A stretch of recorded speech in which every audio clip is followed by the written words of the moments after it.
மாரிமக மாயம்மா மனக்குறைய தீர்க்கும் அம்மா இருவெள்ளி விரதஞ்சொல்லி எடுத்து வரோம் முழப்பாரி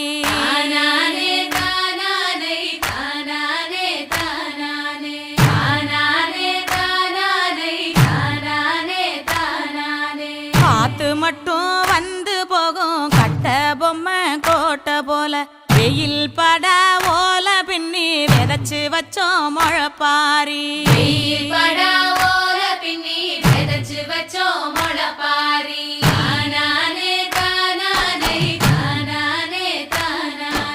நடுவினிலே பொத்தி வச்ச நல்ல நல்ல ஓட்டிலெல்லாம் வித விதமா பயிர் விதைச்சு வெக்காளிக்கு போடுங்கம்மா.